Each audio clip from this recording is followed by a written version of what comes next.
আসসালামু আলাইকুম। আরিয়ান মম কুকিং চ্যানেলের পক্ষ থেকে সবাইকে স্বাগতম। আশা করি সবাই ভালো আছেন।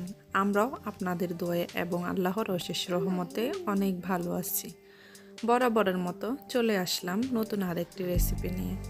আজকে আমি তৈরি করে দেখাবো ভীষণ মজাদার বাঁধাকপি ভর্তা রেসিপি।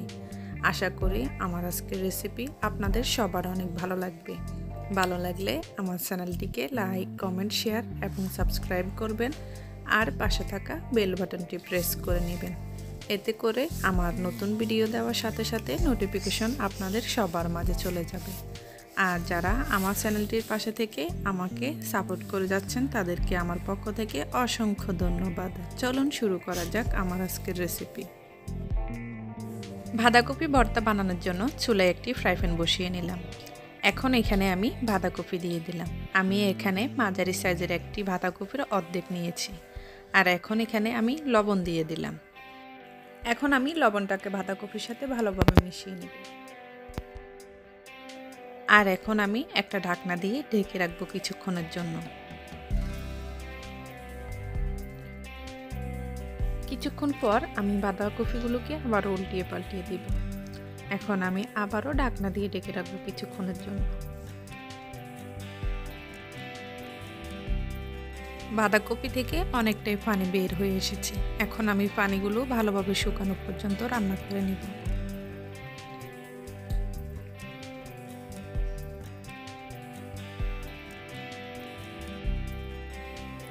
বাঁধাকপির পানিগুলো ভালোভাবে শুকিয়ে গেছে। এখন আমি বাঁধাকপিগুলোকে নামিয়ে ফেলব।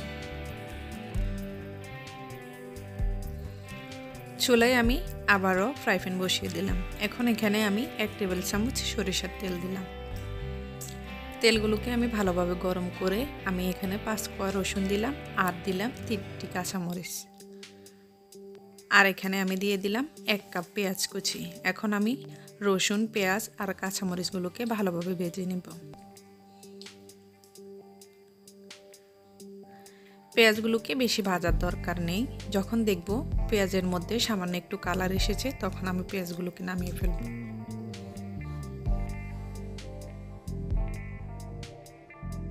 পেঁয়াজ কুচির মধ্যে কালার চলে এসেছে আর পেঁয়াজগুলো নরম হয়ে গেছে। এখন আমি পেঁয়াজ কুচিগুলো নামিয়ে ফেলব।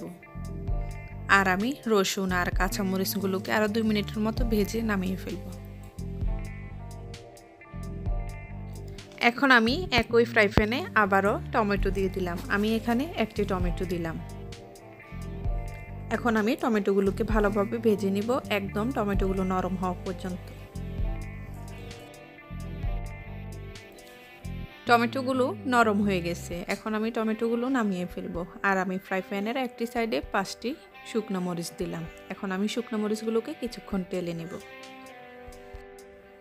আমি সব কিছু ভালোভাবে ভেজে নামিয়ে ফেললাম। এখন আমি হাতের সাহায্যে এগুলোকে ভালোভাবে মেখে নেব।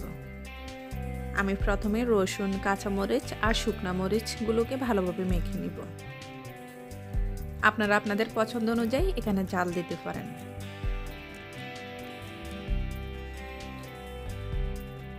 আমি পেঁয়াজ, রসুন, কাঁচামরিচ আর শুকনো মরিচ ভালোভাবে মেখে নিলাম। এখন এখানে আমি 1 টেবিল চামচের মতো সরিষার তেল দিয়ে দিলাম।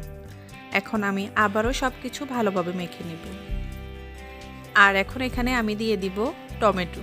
আমি যে টমেটোগুলোকে একদম পেস্ট করে রেখেছি এখন আমি ওই টমেটোগুলো দিয়ে দিলাম। এখন আমি আবারও সব কিছু ভালোভাবে মিশিয়ে নেব। আর এখন এখানে আমি ধনিয়া পাতা দিয়ে দিলাম। আমি এখানে ফ্রোজেন ধনিয়া পাতা দিলাম। আপনাদের কাছে ফ্রেশটা থাকলে আপনারা ফ্রেশটাও দিতে পারেন।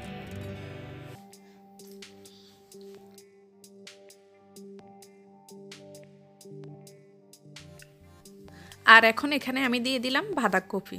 বাঁধাকপিগুলোকে আমি দিয়ে ভালোভাবে মেখে নেব। আমি সব কিছু ভালোভাবে মেখে নিলাম। এই পর্যায়ে লবণটা আপনারা দেখে নেবেন। আমি এখানে সিদ্ধ করার সময় যে লবণ দিয়েছি ওটাতে আমার বাঁধাকপির ভর্তাটা হয়ে গেছে, তাই আমার এখানে লবণের আর প্রয়োজন নেই। এখন আমি বাঁধাকপি ভর্তাটা আপনাদেরকে পরিবেশন করে দেখাচ্ছি। এই বাঁধাকপি ভর্তাটা খেতে কিন্তু ভীষণ মজাদার আর আপনারা কম সময়ে বানিয়ে নিতে পারবেন। আশা করি আপনাদের সবার কাছে আমার আজকের বাঁধাকপি ভর্তার রেসিপি ভালো লাগবে। ভালো লাগলে আমার রেসিপিতে একটা লাইক দিয়ে দিবেন। আর আমাকে কমেন্ট করে অবশ্যই জানাবেন আপনাদের কেমন লেগেছে।